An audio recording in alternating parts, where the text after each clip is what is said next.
నమస్కారం. హెచ్సివి వార్తలకు స్వాగతం. ఈరోజు వార్తల ముఖ్యాంశాలు. తెనాలి నియోజకవర్గ ప్రజా సమస్యల సత్వర పరిష్కారం కోసం నూతన యాప్ను ప్రారంభించిన రాష్ట్ర ఆహార పౌర సరఫరా శాఖ మంత్రి నాదెండ్ల మనోహర్.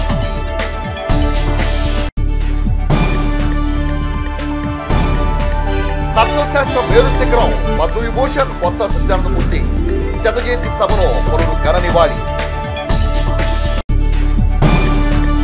తెనాలి నియోజకవర్గ ప్రజలు ఎదుర్కొంటున్న సమస్యల సత్వర పరిష్కారం కోసం నూతనంగా అందుబాటులో తీసుకొచ్చిన యాప్ను ప్రజలందరూ సద్వినియోగం చేసుకోవాలని రాష్ట్ర ఆహార పౌర సరఫరా శాఖ మంత్రి నాదెండ్ల మనోహర్ అన్నారు. మంగళవారం తెనాలి కొత్తపేటలోని సబ్ కలెక్టర్ కార్యాలయం నిర్వహించిన సమావేశంలో రాష్ట్ర ఆహార పౌర సరఫరా శాఖ మంత్రి నాదెండ్ల మనోహర్ పాల్గొని ప్రజా సమస్యల సత్వర పరిష్కారం కోసం రూపొందించిన వాట్సాప్ నెంబర్ను అధికార యంత్రాంగంతో కలిసి మంత్రి మనోహర్ ప్రారంభించారు. ఈ సందర్భంగా ఆయన మాట్లాడుతూ నియోజకవర్గ ప్రజలు ఇక నుండి తమ సమస్యలు ఏమైనా ఉంటే 7659935993 నెంబర్కు వాట్సాప్ ద్వారా సమాచారం ఇవ్వాలని సూచించారు. ఇందులో 11 శాఖలకు సంబంధించి డివిజన్ స్థాయి అధికారులు 24 గంటలు అందుబాటులో ఉంటారని మంత్రి మనోహర్ తెలిపారు. ప్రజలు తమ ఇబ్బందులు ఏమైనా ఉంటే ఒక ఫోటోతో పాటు మెసేజ్ని సంక్షిప్తంగా ఈ మెంబర్కు పంపడం ద్వారా ఆయా శాఖ అధికారులు వెంటనే స్పందించి సమస్య పరిష్కరించడం జరుగుతుందని అన్నారు. అధికార యంత్రాంగం ప్రజలకు ఎప్పుడూ అందుబాటులో ఉండేందుకు ఈ కార్యక్రమం దోహదపడుతుందని అన్నారు. ప్రజా సమస్యల సత్వర పరిష్కారం కోసం ఏర్పాటు చేసిన ఈ సరికొత్త కార్యక్రమం విజయవంతం చేసి రాష్ట్రంలోనే ఆదర్శంగా నిలవాలని సూచించారు. తెనాలి సబ్ కలెక్టర్ సంజనా సిన్హా మాట్లాడుతూ నియోజకవర్గ ప్రజలకు మెరుగైన సేవలు అందించేందుకు రాష్ట్ర మంత్రి నాదెండ్ల మనోహర్ తీసుకొచ్చిన విధానం ప్రజలందరూ సద్వినియోగం చేసుకుని తమ సమస్యను పరిష్కరించుకోవాలని అన్నారు. కార్యక్రమంలో డీఎస్పీ జనార్దన్ రావు, తెనాలి పురపాలక సంఘ chairperson Tadiboyina Radhika Ramesh, vice chairman Attoda Nagaveni, Tenali పురపాలక సంఘ కమిషనర్ బండి శేషన్న, తహసీల్దార్ కేవీ గోపాలకృష్ణ, విద్యుత్ శాఖ ఈ చిరంజీవి, వివిధ ప్రభుత్వ శాఖల అధికారులు, సిబ్బంది పాల్గొన్నారు. వివిధ అధికారులకి విచ్చేసిన అందరికీ నమస్కారం. ఈ ఆలోచన మొన్న విజయవాడలో ఎప్పుడైతే వరదలు వచ్చినప్పుడు ప్రభుత్వం నుంచి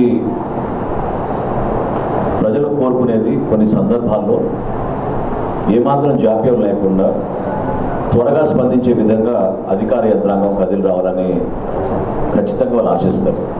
సమన్వయపరుచుకుంటూ పనిచేయాలంటే కష్టమైన పరిస్థితులు. ఒకే ఒక లక్ష్యంతో మనకి ప్రజలకి మనం జవాబుదారితనంతో మనం పనిచేసుకోవాలి. మనం స్పందించే విధానంలో ఎక్కడ పొరపాటు ఉండకూడదు. ఒక సింపుల్ మెసేజ్ ఒక పౌరుడు దానికి ఉన్న ఇబ్బంది గురించో లేకపోతే ఒక సమస్య గురించో సమస్య పరిష్కారం గురించో ఒక మెసేజ్ పెడితే మనందరం కూడా అలర్ట్ అయ్యి ఆ సమస్య పరిష్కారం ఇమీడియట్గా చేయాలనే దానిపైన ముందుగా ఆలోచించి ఒక యాప్ డిజైన్ చేద్దాం అనుకున్నాం తెనాలి కోసం. మీకు ప్రతిరోజు ఎదురయ్యే సమస్యల గురించి మాత్రం దయచేసి మీరు ఈ వాట్సాప్ నెంబర్ వాడండి. ఎందుకంటే మున్సిపాలిటీలో కూడా రెవెన్యూ ఉంటుంది, మున్సిపాలిటీలో కూడా ఇతర సమస్యలు ఉంటాయి. అవి కాకుండా సిబ్బంది కొరత ఉన్న చోట కొన్ని సమస్యలు ఉండొచ్చు. వాటిని కూడా అధిగమించే విధంగా మేము కార్యక్రమం తీసుకొస్తాం. మన ఎంపీడీఓలకి బాధ్యత చెప్పి అక్కడ కూడా ఎక్కడ కూడా మెడిసిన్స్ కొరత లేకుండా, డాక్టర్ల కొరత లేకుండా, సిబ్బంది కొరత లేకుండా, ఎవరికి ఇబ్బంది కలగకుండా ఎమర్జెన్సీ కేసెస్ ఇమీడియట్గా మేము కూడా రెస్పాండ్ అయ్యి ఇతరులని అలర్ట్ చేసే విధంగా ఒక స్టాండర్డ్ ఆపరేటింగ్ ప్రోటోకాల్ ఎస్ఓపి అంటాం. అది కూడా ఇప్పుడే సబ్ కలెక్టర్ గారితో నేను మాట్లాడినప్పుడు ఒక వారం రోజులు ముందు ఎటువంటి గ్రీవెన్స్ వస్తున్నాయో చూసి దాని తర్వాత మేము ఒక స్టాండర్డ్ ఆపరేటింగ్ ప్రోటోకాల్ అందరికీ ఏర్పాటు చేసుకుని ఖచ్చితంగా ఆరోగ్యపరంగా వచ్చే సమస్యలపైన కూడా ఇమీడియట్గా స్పందించే విధంగా డిపార్ట్మెంట్స్ని అలర్ట్ చేసే విధంగా ఆ ప్రక్రియ కూడా తీసుకొస్తాం. అదేవిధంగా క్షేత్రస్థాయిలో ఎక్కువగా నమోదయ్యేది నా దృష్టికి వచ్చింది మన మున్సిపాలిటీ నుంచి. సో తెనాలి మున్సిపాలిటీలో పారిశుద్ధ్యం గురించి కానివ్వండి, ఎక్కడైనా వీధి దీపాలు సరిగ్గా పనిచేయకపోవడం కానివ్వండి, లేదా అక్కడ కొన్ని ఇబ్బందులు, ఉదాహరణకి ఆ రోజు చెత్త సేకరణకి ఎవరైనా రాలేదనో, లేకపోతే సిబ్బంది సరిగ్గా కాలువల పూడిక తీయడం లేదనో, అక్కడున్న రోడ్ల పరిస్థితి ఏమైనా ఇబ్బందికరమైన విషయం ఉంటే వాటి గురించి కూడా ప్రస్తావించవచ్చు. మున్సిపాలిటీ నుంచి అందించే రెగ్యులర్ సర్వీసెస్ కాకుండా ఆరోగ్య శాఖతో పాటు ప్రధానంగా రైతాంగం మన దగ్గర కొలిపర మండలంలో, తెనాలి మండలంలో బాగా ఇబ్బంది పడుతున్నారు. వాళ్ళకు కూడా వ్యవసాయ శాఖ నుంచి ఏడీ అగ్రికల్చర్ గారు ఈ గ్రూప్లో ఉంటారు. రైతాంగం ఏమైనా సమస్యలు ఎదుర్కొంటే వాటి గురించి కూడా తక్షణమే స్పందించే విధంగా ఒక కార్యక్రమం ఏర్పాటు చేసుకున్నాం. చాలా చోట్ల కొంతమంది ఇబ్బందికరమైన పరిస్థితులకు సృష్టిస్తూ ఉంటారు. కొంతమంది రాజకీయ లబ్ధి కోసం కొంతమంది వ్యవహరిస్తూ ఉంటారు. కొంతమంది సామాజికంగా హ్యాబిచువల్గా రిపీటెడ్ అఫెండర్స్ ఉంటారు. చిన్న చిన్న ప్రాంతాల్లో తక్కువ జనాభా ఉన్న చోట్ల కొంతమంది వేధిస్తూ ఉంటారు. ఈ సమస్యలు మీకు ఎక్కడొచ్చినా కూడా మీ కాన్ఫిడెన్షియాలిటీ మేము మెయింటైన్ చేస్తాం. మీరు ఇమీడియట్గా మెసేజ్ పెడితే తప్పకుండా దానికి స్పందించే విధంగా మేము చర్యలు తీసుకుంటామని చెప్తున్నారు. మన నియోజకవర్గంలో గౌరవ మంత్రి గారు శ్రీకారం చుట్టి దీన్ని ముందుకు తీసుకెళ్ళి ప్రజలకు డిపార్ట్మెంట్ ఏవైతే ఉన్నాయో వారందరూ కూడా 24/7 అందుబాటులో ఉండి ప్రజా సమస్యల పరిష్కారం కోసం ముందుండాలని చేసి మమ్మల్ని కూడా జాగ్రత్త పరుస్తూ మేలుకొల్పి మమ్మల్ని ఈ యొక్క ప్రవాహంలోకి అందరినీ నడిపిస్తూ ఈరోజు మంత్రి గారి ఐడియా ఒక వాట్సాప్ గ్రూప్ని క్రియేట్ చేసి క్విక్ రెస్పాన్స్ టీమ్ని మనం ఏర్పాటు చేస్తే మన ప్రజలకి ఏ సమస్య ఉన్నా దానికి క్విక్గా రిజల్ట్ సొల్యూషన్ గ్రీవెన్స్ రిట్రెసల్ అవుతుంది అని సార్ ఒక చాలా మంచి గుడ్ గవర్నెన్స్ ఆస్పెక్ట్ని తీసుకొచ్చారండి. ఈ ఇనిషియేటివ్ని మనం కనుక ఇక్కడ బాగా పైలట్గా చేసి సక్సెస్ అవుతే సార్ డ్రీమ్ ఇస్ టు మొత్తం స్టేట్లో కూడా ఇది మనం స్టార్ట్ చేయొచ్చు అని. So I heartily congratulate sir and the entire team here for coming up with a very good initiative to spread good governance and also decentralize problem resolution. Thank you. ప్రపంచం గర్వించదగ్గ గొప్ప తత్వవేత్త పద్మవిభూషణ్ కొత్త సత్యనారాయణమూర్తి తెలుగువారు కావటం యావత్ తెలుగు జాతికే గర్వకారణమని కవి, రచయిత, గిరిజన సంక్షేమ శాఖ విశ్రాంతి సంచాలకులు వాడ్రేవు చినవీరభద్రుడు తెనాల్లోని వివేకానంద సెంట్రల్ స్కూల్లో జరిగిన కార్యక్రమంలో అన్నారు. ప్రముఖ తత్వవేత్త కొత్త సచ్చిదానందమూర్తి శత జయంతిని పురస్కరించుకొని ఆయన జీవిత విశేషాలను తెలియజేస్తూ ప్రముఖ పాత్రికేయులు బిఎల్ నారాయణ రచించిన పుస్తకాన్ని మంగళవారం తెనాలి బురిపాలెం రోడ్లోని శ్రీ వివేకానంద సెంట్రల్ స్కూల్లో జరిగిన కార్యక్రమంలో వాడ్రేవు చినవీరభద్రుడు ఆవిష్కరించారు. అనంతరం వివేక విద్యా సంస్థ డైరెక్టర్ డాక్టర్ రావుపాటి వీరనారాయణ అధ్యక్షత జరిగిన కార్యక్రమంలో వాడ్రేవు చినవీరభద్రుడు మాట్లాడుతూ దేశంలోని తత్వవేత్తల్లో ఎక్కువ మంది తెలుగు వారేని ప్రశంసించారు. నేటి యువత తత్వవేత్తల గురించి తెలుసుకోవాలని సూచించారు. కొత్త సచ్చిదానందమూర్తి జీవిత విశేషాలపై పుస్తకాన్ని రూపొందించడం అభినందనీయమని అన్నారు. దళిత సార్వత్రిక విశ్వవిద్యాలయ ఉపకులపతి ఆచార్య గుజ్జలమూడి కృపాచారి మాట్లాడుతూ ఆచార్య నాగార్జున విశ్వవిద్యాలయానికి ఆ పేరు పెట్టడానికి ప్రధాన కారణం సచ్చిదానందమూర్తి అని ప్రశంసించారు. తత్వశాస్త్రంలో ప్రపంచ ఖ్యాతి పొందిన సచ్చిదానందమూర్తి తెలుగువారు కావటం, తెనాలి ప్రాంతం వారు కావటం యావత్ తెలుగువారికే గర్వకారణమని అన్నారు.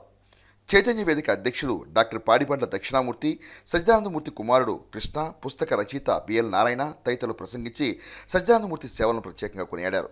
కార్యక్రమంలో వివేక విద్యా సంస్థల executive director K Ramaraju, Nagala Venkataratnam, Bhimeswara Prasad, cine దర్శకులు దిలీప్ రాజా, షేక్ అబ్దుల్ హకీం జానీ, వజ్జాల రామలింగాచారి, వేమూరి విజయభాస్కర్, వై వెంకటేశ్వరరావు, కె సుబ్రహ్మణ్యం తదితరులు పాల్గొన్నారు. తొలుత విద్యార్థులు చేసిన నృత్య ప్రదర్శనలు అందరినీ అలరించాయి. ఆ జాగలమునేటువంటి గ్రామంలో జన్మించారు. మన ఈ డయాస్ మీద ఎదురుగా ఉన్నటువంటి ఆ ఫోటోలో ఉన్న వ్యక్తి, వారి పేరే ఆచార్య కొత్త సచ్చిదానంద మూర్తి. ఇప్పుడున్నటువంటి విద్య అప్పుడు లేదు. ఇప్పుడంతా ఇంగ్లీష్ చదువులు కదా మనవన్నీ కూడా. అమెరికా, ఇంగ్లాండ్ ఈ దేశాలు ఏవైతే రూపొందించారో ఈ పాఠ్య ప్రణాళిక అది మనం ఇప్పుడు ఫాలో అవుతున్నాం. అప్పట్లో అవి లేవు. దానికి తగినట్టుగా తల్లిదండ్రులు పెద్దగా చదువుకుపోయినప్పటికీ కూడా వాడు కూడా ప్రోత్సహించడం. అప్పటి రోజుల్లో మరి చదువు పట్ల పెద్దగా ఇంట్రెస్ట్ ఉండేది కాదు, తెలుసు మీ అందరికీ. గ్రామీణ ప్రాంతాలందరూ కూడా వ్యవసాయ కుటుంబాలుగా ఉండేటువంటివి. అంటే మనలాగానే సాధారణ కుటుంబంలో జన్మించిన వ్యక్తి అసాధారణమైన రీతిలో ప్రతిభని చూపించి మన భారతదేశం గర్వించదగ్గ స్థాయికి వారు ఎదిగారు. నాగార్జున అనేటటువంటి పేరు మొట్టమొదటిసారిగా చెప్పి ఈ నాగార్జున యూనివర్సిటీయే కావాలి అనేటువంటి పేరు ప్రపోజ్ చేసింది ఎవరైనా సచ్చిదానందమూర్తి గారే. మన యూనివర్సిటీ కూడా నాగార్జున యూనివర్సిటీ చాలా పెద్దగా వస్తుంది. వేల మంది విద్యార్థులు అక్కడ చేరేటటువంటి పరిస్థితి వస్తుంది. చిన్నదానికి పెద్దదానికి సాగర్ డ్యామ్ చుట్టూ తిరిగేటటువంటి పరిస్థితి వస్తుంది. కాబట్టి పిల్లలందరూ సమాజం మొత్తం జాగ్రత్తగా ఉండాలంటే గుంటూరులోనే ఉండాలన్నాడు ఆయన. ప్రపంచానికి, భారతదేశానికి పేరు ప్రతిష్టలు తెచ్చినటువంటి మహనీయుల్లో తెలుగుతేజం మన ఆచార్య కొత్త సచ్చిదానందమూర్తి గారు. సచ్చిదానందమూర్తి గారి గొప్పతనం ఏంటంటే ఎంత మేధావో అంత నిరాడంబరం. 1994 అండి కృష్ణ గారు, వెల్లువంతి కృష్ణ గారు అభ్యుదయ రచయితల సంఘం ఏర్పడింది 1944. 50 సంవత్సరాల వేడుక. తెనాలి పాత పూర్వంలో ఉన్నటువంటి ప్రముఖుల మీద ఒక బుక్ దేహం తెనాలని మీద పెద్ద పుస్తకం తీసుకొచ్చాను. తర్వాత ఈ చరితార్థుల శీర్షికతోటి ప్రముఖుల మీద బుక్లెట్స్ పుస్తకం మన నేటి ఉత్తరం కోసం అని చెప్పి తీసుకొద్దాం అనుకుని ఆ ప్రయత్నం మొదలుపెట్టాను. ఇప్పుడు ఇది వాస్తవానికి 4వ పుస్తకం అనుకున్నా కానీ 5వ పుస్తకం. మధ్యలో ఒక హరికథ భాగవత ఎందరో ఆడవాళ్ళకి ఉచితంగా హరికథ నేర్పి వాళ్ళ జీవితంలో భాగవతాలను కష్టపడేందుకు దోహదపడినటువంటి తెల్లాపల్లి వెంకటేశ్వర గుప్తా భాగవతాల మీద పుస్తకం తీసుకొచ్చాను. ఏదైనా ఒక కళాశాలలోనో పాఠశాలలోనో పెట్టుకోవచ్చు కదా ఈ మీటింగు. 10 మంది పిల్లలు వింటారు కదా, మనం మాట్లాడుకునే మాటలని చెప్తూ ఉంటారు. కానీ ఎవరు దానంత పట్టించుకోరు. పిల్లలతో యువకులతో సంబంధం లేకుండా సాహిత్య సమావేశాలు నడుస్తూ ఉంటాయి. అటువంటిది ఒక పాఠశాలలో, ముఖ్యంగా ఒక +2 స్థాయి పాఠశాలలో సచ్చిదానందమూర్తి గారి 100వ జయంతి వేడుక నిర్వహిస్తున్నారు అని రామరాజు గారు చెప్పినప్పుడు నాకు చాలా సంతోషం కలిగింది. ఎంత సంతోషం కలిగిందంటే బస్సు లేకపోతే నడిచి కూడా వచ్చి ఉండేవాడు హైదరాబాద్ నుంచి తెనాలి. ఎందుకంటే పిల్లలారా, నేను మీతో మాట్లాడటానికి వచ్చాను ప్రధానంగా. ఎందుకంటే పెద్దలు వాళ్ళందరికీ సచ్చిదానందమూర్తి గారు తెలుసు, వాళ్ళతో ఆయన చూశారు, ఆయనతో కలిసి తిరిగారు. నాకన్నా ఎక్కువ వివరాలు వాళ్ళకి తెలుసు, వ్యక్తిగత పరిచయం ఉన్నవాళ్ళు. సంక్షోభంలోనూ సంక్షేమాన్ని అందిస్తూ ఆంధ్రప్రదేశ్ రాష్ట్ర ముఖ్యమంత్రి నారా చంద్రబాబు నాయకత్వంలోని కూటమి ప్రభుత్వం ప్రజలందరి చేత ఇది మంచి ప్రభుత్వాన్ని మెప్పు పొందుతుందని వేమూరు శాసనసభ్యులు నక్కా ఆందబాబు ఒలివేరు గ్రామంలో నిర్వహించిన ఇది మంచి ప్రభుత్వం కార్యక్రమంలో అన్నారు. ఇది మంచి ప్రభుత్వం కార్యక్రమంలో భాగంగా వేమూరు నియోజకవర్గం చుండూరు మండలం ఒలివేరు గ్రామంలో మంగళవారం వేమూరు శాసనసభ్యులు నక్కా ఆందబాబు పర్యటించారు. ఈ సందర్భంగా నక్కా ఆందబాబు ఇంటింటికి తిరుగుతూ ప్రభుత్వం పట్ల ప్రజల అభిప్రాయాల్ని, వారి సమస్యలను తెలుసుకుంటూ ఇది మంచి ప్రభుత్వం స్టిక్కర్స్ను ఇంటికి అతికించారు. అనంతరం జరిగిన గ్రామ సభలో ప్రభుత్వ ప్రగతి గురించి వివరించారు.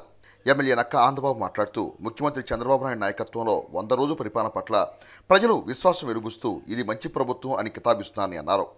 ముఖ్యమంత్రి చంద్రబాబు నాయుడు 100 రోజుల పరిపాలనలో ప్రజా సంక్షేమం, రాష్ట్రాభివృద్ధి జయంగా పనిచేస్తానని గుర్తు చేశారు. గత 5 ఏళ్ల కాలంలో పరిపాలన గాడి తప్పి ప్రజలకు భద్రత కరువైందని, చంద్రబాబు నాయుడు పరిపాలనలో అన్ని వర్గాలకు భరోసా కల్పిస్తూ ప్రభుత్వం ముందుకు సాగుతుందని అన్నారు.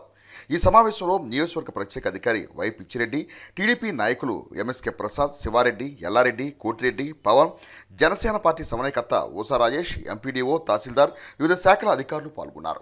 1వ తేదీ ఆదివారం వస్తే 31వ తేదీ పెన్షన్లు ఇవ్వమంటే తెల్లవారి పాటికి అకాల వర్షాలు, వరదలు రాష్ట్రానికి చుట్టుకుంటే అయినా కూడా ఎక్కడ పెన్షన్ కూడా ఒకే రోజు 96% పెన్షన్ డిస్ట్రిబ్యూట్ చేసినటువంటి కనుక మా ప్రభుత్వాన్ని చెప్పి నేను చెప్తా ఉన్నాను.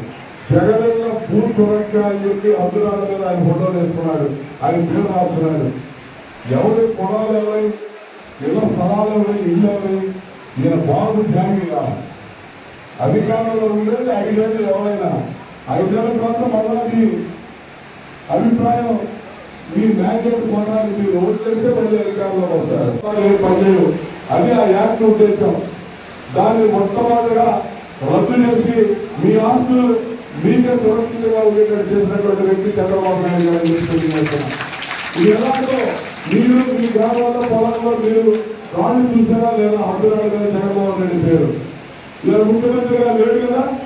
ఎడ్యుకేషన్లో రాళ్ళు వేల కోట్ల రూపాయలు ఖర్చు పెట్టాడు. వేల కోట్లు ఖర్చు పెట్టి ప్రభుత్వ కార్యాలయాన్ని మన పార్టీ రంగులు వేశాడు. 2,500 కోట్లు రంగులు వేయడానికి చేయడానికి ఖర్చు పెట్టినటువంటి దుర్మార్గుడు జగన్మోహన్ రెడ్డి. పనికిమాలిన ప్రభుత్వం, పనికిమాలిన ఆలోచనలు, పనికిమాలిన విధానంలో పరిపాలన చేశాడు.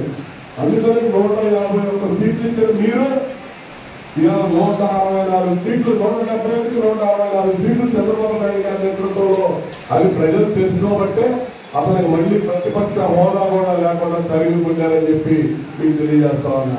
2014 నుంచి 19 వరకు చంద్రబాబు నాయుడు గారి నాయకత్వంలో ఆ రోజు తీసుకొచ్చినటువంటి పరిశ్రమలు ఈ రాష్ట్రం వదిలిపెట్టి మారిపోయారు. బెదరగొట్టి ఎడగొట్టాడు. కమిషన్ ప్రభుత్వపడి వాళ్ళని బెదిరించి డబ్బు కష్టం కడతాదని చెప్పి వాళ్ళు ఇవ్వబడ్డారు. ఒక్క పరిశ్రమ కూడా కొత్తగా పరిశ్రమ చేసినటువంటి పరిస్థితి లేదు 5 ఏళ్లలో. ఈరోజు చెప్తా ఉన్నా లోకేష్ గారి నాయకత్వంలో, చంద్రబాబు నాయుడు గారి నేతృత్వంలో పనులు కూడా ప్రతి ఒక్కరికి ఉద్యోగాలు కల్పించే ఏర్పాటు చేయబోతా ఉన్నాం. విజయవాడలో ఇటీవల వరదలు సంభవించిన సందర్భంలో తెనాలి పురపాలక సంఘ కార్మికులు అక్కడికి వెళ్లి పారిశుద్ధ్య సేవలు నిర్వహించిన క్రమంలో తెనాలి పట్టణానికి చెందిన ఆ పారిశుద్ధ్య కార్మికులకు ఆంధ్రప్రదేశ్ రాష్ట్ర ఆహార పౌర సరఫరా శాఖ మంత్రి నాదెండ్ల మనోహర్ నూతన వస్త్రాలు అందజేసి అభినందన తెలిపారు. తెనాలి కొత్తపేటలో జరిగిన ఈ కార్యక్రమంలో తెనాలి పురపాలక సంఘానికి చెందిన 115 మంది పారిశుద్ధ్య కార్మికులకు రాష్ట్ర మంత్రి నాదెండ్ల మనోహర్ నూతన వస్త్రాలు అందజేసి అభినందించారు. వరదలాంతరం విజయవాడ ప్రాంతంలో చోటు చేసుకున్న పరిణామాలు ప్రతి ఒక్కరిని కలిసివేశాయని, వాటిని సాధారణ పరిస్థితుల్లో తీసుకొచ్చేందుకు పారిశుద్ధ్య కార్మికులు చేసిన కృషి ప్రశంసనీయమైందని అన్నారు. కార్యక్రమంలో సబ్ కలెక్టర్ సంజనా సిన్హా, తెనాలి పురపాలక సంఘ chairperson Tadiboyina Radhika Ramesh, vice chairman Attoda Nagaveni, commissioner Bandi Seshanna, పలువురు అధికారులు పాల్గొన్నారు.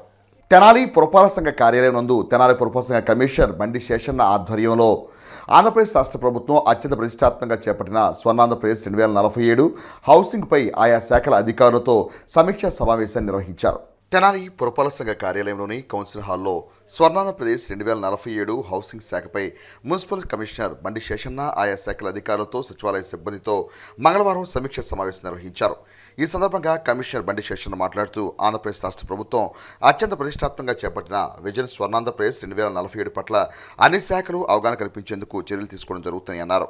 అలాగే ప్రభుత్వం పేదలకు అందించే గృహాలపై సమీక్ష నిర్వహించాలని పేర్కొన్నారు. కార్యక్రమంలో తెనాలి పురపాలక సంఘ అసిస్టెంట్ కమిషనర్ లక్ష్మీపతిరావు, పలువురు హౌసింగ్ ఇంజనీరింగ్ అధికారులు, సచివాలయ సిబ్బంది పాల్గొన్నారు.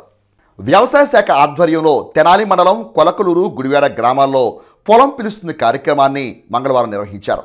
వ్యవసాయ శాఖ ఆధ్వర్యంలో మంగళవారం తెనాలి మండలం కొలకలూరు, గుడివాడ గ్రామాల్లో పొలం పిలుస్తున్న కార్యక్రమాన్ని నిర్వహించారు. ఈ సందర్భంగా మండల వ్యవసాయ శాఖ అధికారి జి ప్రేమ్సాగర్ మాట్లాడుతూ వ్యవసాయ శాఖ ఆధ్వర్యంలో అత్యంత ప్రతిష్టాత్మకంగా మండలంలో పొలం పిలుస్తున్న కార్యక్రమాన్ని నిర్వహించడం జరుగుతుందని అన్నారు.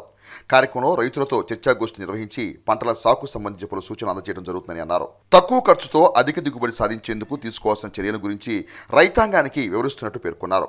గుంటూరు లాముకు చెందిన శాస్త్రవేత్త డాక్టర్ రత్నం మాట్లాడుతూ వాతావరణంలో వచ్చే మార్పులు పంటలపై ఏ విధంగా ప్రభావం చూపుతాయో రైతులకు వివరించినట్టు తెలిపారు.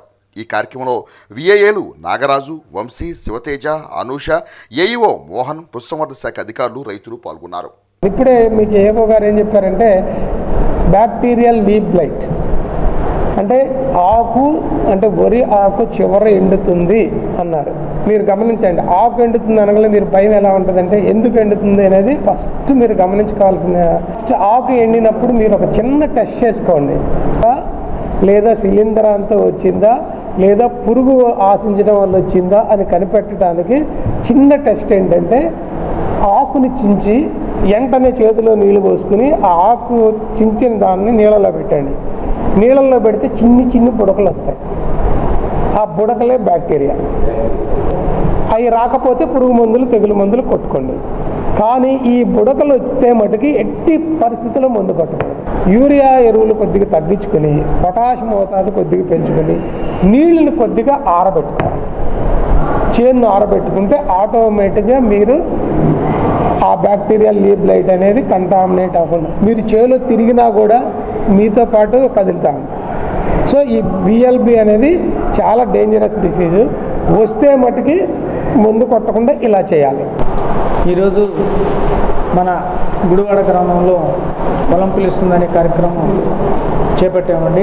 గవర్నమెంటు వారు వ్యవసాయ శాఖ ద్వారా ఈరోజు ప్రతిష్టాత్మకంగా పొలం పిలుస్తుందనే కార్యక్రమం చేపట్టారు. ఆ కార్యక్రమంలో భాగంగా మన తెనాలి మండలంలో కొలకలూరులో ఉదయం చేశాము, ఇప్పుడు గుడివాడలో చేస్తున్నామండి. ఫస్ట్ కొలకలూరులో క్షేత్ర ప్రదర్శన చేశాము. అక్కడ వరి పంటను పరిశీలించాము, దానిలో ఉన్న చీడపీడలను చూసాము. అక్కడ పంట బాగా ఉన్నది, కానీ యూరియా ఎక్కువ వేయడం వల్ల మొత్తం పచ్చగా తయారైంది. దీనివల్ల చీడపీడలు వస్తాయి కాబట్టి మరలా యూరియాని తగ్గించమని చెప్పాము. తర్వాత గ్రామసభ జరిపాము. గ్రామసభలో వ్యవసాయ శాఖ ద్వారా జరుగుతున్న పనులు చెప్పాము. ప్రస్తుతం ఈ పంట, ఈ క్రాపు, ఈకేవైసీ అని జరుగుతుంది. ఈకేవైసీ జరుగుతుంది. రైతులు ఎవరైనా మిగులు ఉంటే ఈ పంట చేసిన వాళ్ళు ఈకేవైసీ చేయించుకోమని తెలిపాము. కాలుష్యం నివారణ చర్యలు చేపట్టాలి అని చెప్తున్నారు సారు. కాబట్టి రైతులందరూ వ్యవసాయ శాఖ ద్వారా చేసే పనులు ఈ పొలం పిలుస్తుందనే కార్యక్రమాన్ని ప్రతి బుధవారాలు డిసెంబర్ నెల వరకు ఉంటాయి. కాబట్టి మేము ప్రతి మంగళవారంలో 2 గ్రామాలు, బుధవారంలో 2 గ్రామాలు చేసుకుంటూ వెళ్తూ ఉంటాము. అయిపోయిన తర్వాత మళ్ళీ రొటేషన్లో అయిపోయిన గ్రామాలు వస్తుంటాయి. కాబట్టి రైతులందరూ ఈ కార్యక్రమానికి రైతులందరూ సహకరించవలసిందిగా కోరుకుంటూ, రైతుల సమస్యలు తెలుపుకుంటూ, రైతుల సమస్యలు మనం పైవారికి వివరిస్తూ ఈ కార్యక్రమం రైతులతో ఇంటరాక్షన్ అంటే రైతులతో చర్చాగోష్ఠి, తర్వాత తక్కువ ఖర్చుతో అధిక దిగుబడి ఎలా తేయాలి, లేకపోతే పంటల్లో నాణ్యత ఎలా పెంచాలి, అసలు రైతుల సమస్యలు ఏంటి, రైతుల్లో పడుతున్న ఇబ్బందులు ఏంటని తెలుసుకునేదానికి గవర్నమెంట్ వారు ప్రతిష్టాత్మకంగా పొలం పిలుస్తుందనే కార్యక్రమం పెట్టారు. ఇది బాగా ఉపయోగపడుతుందని నేను తెలియజేస్తూ సెలవు. తెనాలి ఎడ్డలింగే కాలనీలోని స్ఫున్నా థియలాజికల్ యూనివర్సిటీ వారి ఆధ్వర్యంలో ఆర్డినేషన్ గ్రాడ్యుయేషన్ కార్యక్రమాన్ని మంగళవారం ఘనంగా నిర్వహించారు. తెనాలి ఎడ్డలింగే కాలనీలోని స్ఫున్నా థియలాజికల్ యూనివర్సిటీ ఆధ్వర్యంలో మంగళవారం ఆర్డినేషన్ గ్రాడ్యుయేషన్ కార్యక్రమాన్ని ఘనంగా నిర్వహించారు. బైబుల్ తరగతులకు హాజరై బీటీహెచ్, ఎంటీహెచ్, గౌరవ డాక్టరేట్కు సంబంధించిన సర్టిఫికెట్స్ను కోర్సును అభ్యసించిన వారికి అందజేశారు. ఈ సందర్భంగా university Tenali study centre coordinator bishop doctor G Bhagyaraj మాట్లాడుతూ, యూనివర్సిటీ నుండి సర్టిఫికెట్స్ అందుకున్న దైవ సేవకులు పూర్తి స్థాయిలో దేవుని సేవకు తమ జ్ఞానాన్ని వినియోగించాలని పేర్కొన్నారు. యూనివర్సిటీ ప్రశంసా పత్రాలు అందుకున్న అందరికీ ప్రత్యేక అభినందనలు తెలియజేశారు. ఈ కార్యక్రమంలో international human rights commission national director, university director archbishop Solomon Job, bishop Timothy, పలువురు దైవ సేవకులు పాల్గొన్నారు. ఈ తెనాలి ప్రాంతంలో మా యొక్క ఆర్చ్ బిషప్ శామ్యుయల్ జోబ్ గారి ద్వారా ఈ యొక్క బైబిల్ కాలేజీని మా ప్రాంతానికి అప్పగించి దేవుడు ఈ ప్రాంతంలో అనేక మంది సేవకులను తయారు చేయడానికి ఈరోజు జరిగిన ఆర్డినేషన్లో, గ్రాడ్యుయేషన్లో, డాక్టరేట్స్, అదే రీతిగా ఎండిహెచ్, అదే రీతిగా బీడీ, ఎండి ఈ యొక్క కార్యక్రమాలు చేయడానికి దేవుడు కృపనిచ్చాడు. దేవుని గురించిన విషయాలు ఇంకా తెలుసుకోవాలని ఆసక్తి కలిగిన వారికి ప్రభు పేరిట హృదయపూర్వక ఆహ్వానాన్ని పలుకుతున్నాం. తెనాలి ప్రాంతంలో ఇక ఎడ్డలింగే కాలనీ ప్రాంతం ముందు ఈ యొక్క ఆంధ్రప్రదేశ్లో ఒక బ్రాంచ్గా దేవుడు మనకు అప్పగించాడు. ఈ బ్రాంచ్ ద్వారా అనేక మంది సేవకులు తయారవుతున్నారు. ఒకవేళ ఆసక్తి కలిగిన వారు రావచ్చు. కనుక దేవుని యొక్క సన్నిధిలో ఈ యొక్క బ్రాంచ్కి మెయిన్గా మాకు వెనకాలండి ప్రోత్సహిస్తూ మమ్మల్ని బలపరుస్తున్న మా సీనియర్ నాయకులుగా మమ్మల్ని బలపరుస్తున్న దేవుని సేవకులు ఆర్చ్ బిషప్. సో ఈరోజు మేము తెనాలి ప్రాంతంలో తెనాలి డయాసిస్ ద్వారా ఏర్పాటు చేయబడినటువంటి ఈ గ్రాడ్యుయేషన్ ప్రోగ్రామ్కి విచ్చేసిన మీ అందరికీ కూడా ప్రత్యేకమైన వందనాలు తెలియపరుస్తున్నాను.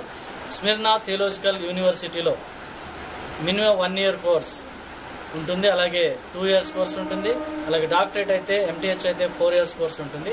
సో ఈ కోర్స్ కంప్లీట్ చేసినటువంటి విద్యార్థులకు మరి ఈ రోజున వారికి గ్రాడ్యుయేట్ చేసి మరికొందరిని హానరరీ డాక్టరేట్గా వారిని గౌరవించినటువంటి ఘనత స్మిర్నా థియలాజికల్ యూనివర్సిటీకి దక్కినందుకు నేను సంతోషిస్తూ ఉన్నాను.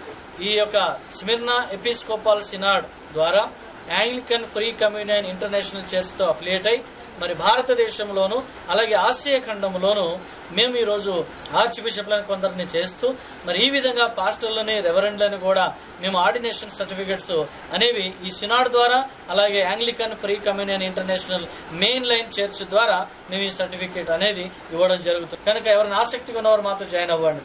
విలేజ్ రీకన్స్ట్రక్షన్ ఆర్గనైజేషన్ వారు ఇటీవల వరద ముంపు గురైన వేము నియోజకవర్గం కొల్లూరు మండల గ్రామాల్లో 250 కుటుంబాలకు నిత్యావసర సరుకును పంపిణీ చేసి తమ సహృదయం చాటుకున్నారు. ఇటీవల వరద ముంపు గురైన కొల్లూరు మండలం వరదబాధిత గ్రామాల్లో బాధితులకు విలేజ్ రీకన్స్ట్రక్షన్ ఆర్గనైజేషన్ సంస్థ మంగళవారం 250 కుటుంబాలకు నిత్యావసర వస్తువులను పంపిణీ చేశారు. గ్రామంలోని చర్చి ఆవరణలో ఏర్పాటు చేసిన ఈ కార్యక్రమంలో సంస్థ ఆపరేషన్ డైరెక్టర్ ఫాదర్ వేలాంగిని రాజు, హైకోర్టు సీనియర్ న్యాయవాది తాడిపర్తి బాలస్వాముల చేతుల మీదుగా ఒక కుటుంబానికి 10 కేజీల బియ్యం, 1 కేజీ కందిపప్పు, 1 కేజీ వంట నూనె, 2 పచ్చడి సీసాలు అందజేశారు. ఈ సందర్భంగా ఫాదర్ వేలాంగిని రాజు మాట్లాడుతూ వరద కారణంగా ప్రజలు నిరాశ్రులుగా ఉండటం చాలా బాధాకరమని అన్నారు. ఇలాంటి ప్రకృతి వైపరీత్యాలు సంభవించినప్పుడు బాధితులను ఆదుకోవడానికి తమ వంతు కృషి చేస్తున్నామని అన్నారు. న్యాయవాది బాలస్వామి మాట్లాడుతూ వరద బాధిత కుటుంబాలకు ఆత్మస్థైర్యం నింపడానికి సామాజిక బాధ్యతగా ఈ కార్యక్రమం నిర్వహించారని తెలిపారు. తాము అందించిన సరుకులతో కొద్ది రోజులైనా జీవితానికి ఆసరాగా నిలుస్తాయని అభిప్రాయం వ్యక్తం చేశారు. ఈ కార్యక్రమంలో సంస్థ రేపర సర్కిల్ కోఆర్డినేటర్ కె దేవకి, సంస్థ సిబ్బంది, గ్రామ పెద్దలు పాల్గొన్నారు. దుగ్గిరాల మండలం శృంగారపురం గ్రామంలో ఇది మంచి ప్రభుత్వం కార్యక్రమాన్ని మంగళవారం ఘనంగా నిర్వహించారు. దుగ్గిరాల మండలం శృంగారపురం గ్రామంలో ఇది మంచి ప్రభుత్వం కార్యక్రమాన్ని మంగళవారం నిర్వహించారు. గ్రామ సర్పంచ్ కొండూరు సుధారాణి ఆధ్వర్యంలో ఇంటింటికి తిరిగి పోస్టర్లు అతికించి 100 రోజులు ప్రభుత్వం చేసిన అభివృద్ధి పనుల గురించి విధానాల గురించి తెలియజేశారు. అనంతరం స్వచ్ఛతా హీ సేవ కార్యక్రమంలో భాగంగా గ్రామంలో మొక్కలు నాటారు. ఈ కార్యక్రమంలో గ్రామ పార్టీ అధ్యక్షులు యలవర్తి అంకమయ్య, పార్టీ సీనియర్ నాయకులు మోవా చంద్రం, ఉపాధ్యక్షులు రెడ్డి వెంకట్రావు, జిల్లా బీసీసీఎల్ ఉపాధ్యక్షులు చాగంటిపాటి పూర్ణచంద్రరావు, బూత్ కన్వీనర్స్ జూపల్లి వెంకటేశ్వరరావు, గూడూరు సునీల్, పినమాక మహేష్, గోపి, సచివాలయ సిబ్బంది తదితరులు పాల్గొన్నారు. ఇది మన మంచి ప్రభుత్వం, ఎందుకంటే సంక్షోభంలో సంక్షేమం అందించి మరి అభివృద్ధి రెక్కలు తొడిగి మొదట 100 రోజుల్లోనే ఇది మన మంచి ప్రభుత్వం చేసిన మంచి కార్యక్రమాలని ఇంటింటికి తెలియపరచడానికి ఈ కార్యక్రమం మనం జరుపుకోవడం జరిగింది. అదే పేదల కోసం అన్నా క్యాంటీన్లు 5 రూపాయలకి అన్నా క్యాంటీన్లు అనేది మరి అదొకటి చేశారు. 1వ తారీఖు కల్లా పెన్షన్ ఇవ్వడం జరుగుతూ ఉంది. 1000 రూపాయలు అదనంగా, మరలా వికలాంగులకు 2000 అదనంగా. మరి అలాగే మనకు విపత్తు వచ్చింది, మొన్న విజయవాడ నగరంలో తుఫాన్ వచ్చి మరి చాలా మంది ఇబ్బంది పడ్డారు.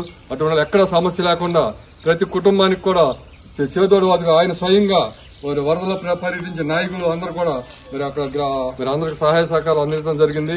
అలాగే వారికి కూడా ప్రతి ఇంటికి కూడా 25,000 రూపాయలు సహాయం మరి వాళ్ళకి నిత్యావసర వస్తువులు ఇచ్చి ఇబ్బంది లేకుండా జరగడం జరిగింది. నియోజకవర్గాల్లో 5 రూపాయలకి పేదవాడికి ఆకలి తీర్చే విధానం ఒకటి. బాబు గారు సొంత పార్టీ అధికారం లేనప్పుడు కూడా కొన్ని అన్నా క్యాంటీన్లు నడిపారు. అదే కాకుండా ఇప్పుడు పార్టీ వచ్చిన తర్వాత 175 నియోజకవర్గాల్లో కూడా శాశ్వతంగా అన్నా క్యాంటీన్లు నిర్మించారు. పొద్దున పూట టిఫిన్, మధ్యాహ్నం భోజనం, మళ్లీ నైట్ టిఫిన్ కూడా ఏర్పడి పేదవాళ్ళు ఆకలి తీస్తున్నాడు. అలాగే విజయవాడలో వరద బాధితులు విలువలాడుతున్న వాళ్ళకి ప్రజలకు బాబు గారు 10 రోజుల పాటు నిద్రాహారాలు మానుకొని బోధయాత్ర నుండి నెలలో పర్యటించి వాళ్ళ యొక్క కష్టాలను గ్రహించి వాళ్ళకి కావాల్సిన అన్ని నిత్యావసర వస్తువులు గాని, వాళ్ళకి పాల ప్యాకెట్లు గాని అన్ని కూడా ఎక్కడ కూడా ఫుడ్ అనేది, ఆహారం అనేది లోటు లేకుండా ప్రజలకు సహకారం అందించాడు. ఇలాంటి ముఖ్యమంత్రి మనం ఎప్పుడు కూడా ఇలాంటి ముఖ్యమంత్రిని ఉంచుకోవాలి. దుగ్గ్యాల మండలం ఏమని, పేరకలపూడి గ్రామాల్లో వ్యవసాయ మరియు అనుబంధ శాఖల వారి ఆధ్వర్యంలో మంగళవారం పొలం పిలుస్తున్న కార్యక్రమాన్ని నిర్వహించారు. దుగ్గ్యాల మండలం ఏమని, పేరకలపూడి గ్రామాల్లో మంగళవారం అనుబంధ శాఖల ఆధ్వర్యంలో పొలం పిలుస్తున్న కార్యక్రమాన్ని నిర్వహించారు. ముందుగా ఏమని వరి పొలాల్లో రైతులతో కలిసి వ్యవసాయ శాఖ అధికారులు పరిశీలించి పలు సూచనలు చేశారు. అనంతరం రైతులతో సమావేశం ఏర్పాటు చేశారు. అనుబంధ శాఖలైన పశుసంవర్ధక శాఖ, వ్యవసాయ శాఖ అధికారులు రైతులతో మాట్లాడి వారి సమస్యలు తెలుసుకుని పలు అంశాలపై ప్రస్తావించారు. ఈ కార్యక్రమంలో Tenali AO P Sirisha, AEO Ala Ramesh బాబు, పశు వైద్యులు కె వెంకట సురేష్, ఎంపీడీసీ సభ్యురాలు పసుపులేటి సాయి చైతన్య, మండల జనసేన పార్టీ అధ్యక్షులు పసుపులేటి శ్రీనివాసరావు, తెలుగుదేశం పార్టీ నాయకులు కాసనేని కృష్ణ, రైతులు కొప్పురు శ్రీనివాసరావు, తాడిబోయిన బాలకృష్ణ, వెంకటేశ్వరరావు, వేణు, గ్రామ వ్యవసాయ సహాయకులు రవి, ప్రియాంక రైతులు పాల్గొన్నారు.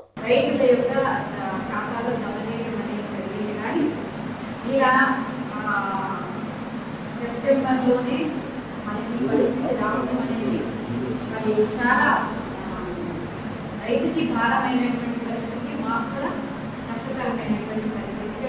రైతులు ఏదైతే మేము చెప్తున్నటువంటి వరి పొలంలో ఎక్కడైనా పోషక లోపాలు కానీ, లేకపోతే ఇక్కడ పురుగులు తెగుళ్ళు కానీ, ఈ ఫీల్డ్ చూస్తే కొంచెం ఏదైనా డ్యామేజ్గా ఉంది, లేకపోతే ఏదైనా ప్రధాన సమస్యలు ఉన్నటువంటి ఆ పొలంలోనే మనం రైతులతో 10 మంది ఆ వ్యవసాయ పద్ధతి వాళ్ళు చెప్పిన పద్ధతిలో 10 మంది స్టార్ట్ చేసి చూడండి. మిమ్మల్ని బాగా అయ్యి వేయచ్చు. అలా మన ఆరోగ్యపరంగా మంచిది, మీరు మంచిగా చూడండి,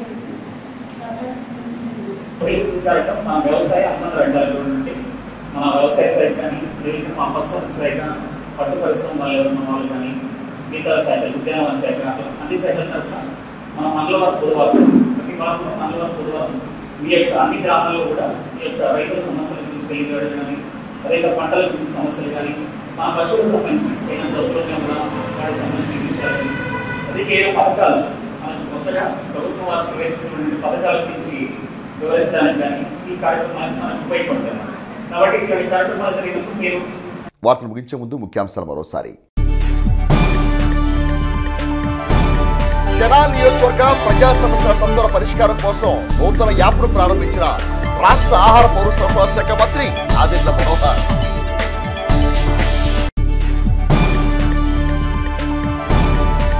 తత్వశాస్త్ర మేరు శిఖరం పద్మవిభూషణ్ కొత్త సిద్ధాంత పూర్తి, శత జయంతి సభలో పలువురు ఘన నివాళి.